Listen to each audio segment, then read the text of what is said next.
السلام علیکم ورحمۃ اللہ وبرکاتہ۔ اس وقت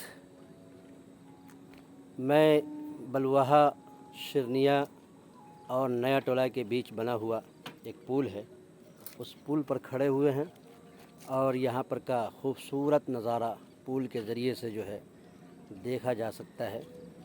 اس طریقے سے یہ دیکھیے کتنا خوبصورت نظارہ ہے، قدرت کا کیا نظارہ، کیا کرشمہ ہے دیکھنے کے لیے مل رہا ہے الحمدللہ۔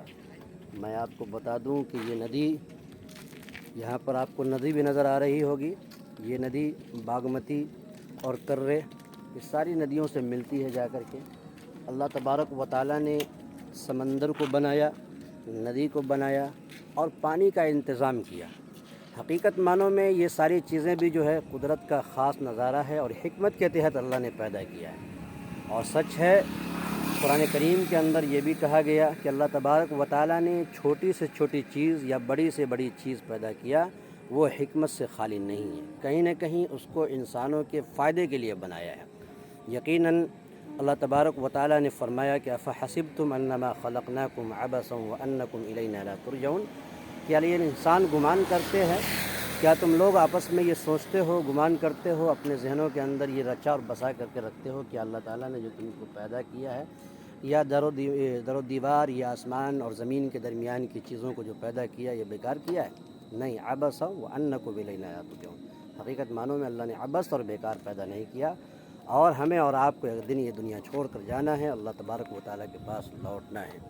یقیناً بہت ہی خوبصورت نظارہ، بہت دیکھنے کے قابل ہے۔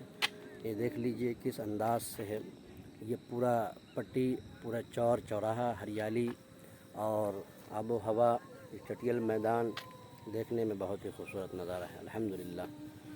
یہ آج کا ہمارا سفر حافظ نسیم صاحب کے ساتھ ہوا، ایک جنازے میں شرکت کے لیے جانا ہوا، اور یہاں پر آنے کے بعد جو ہے یہ ویڈیو بنایا جا رہا ہے، اور اس ویڈیو کا خاص مقصد صرف یہی ہے کہ اللہ تبارک و تعالیٰ کی زمین اور اللہ تبارک و تعالیٰ پیدا کی ہوئی ساری زمینوں کا یہ ایک نظارہ دیکھ کر کے ہم یہ عبرت حاصل کر سکتے ہیں، اور مصنوع سے صانع پر خوبصورت استدلال کر سکتے ہیں۔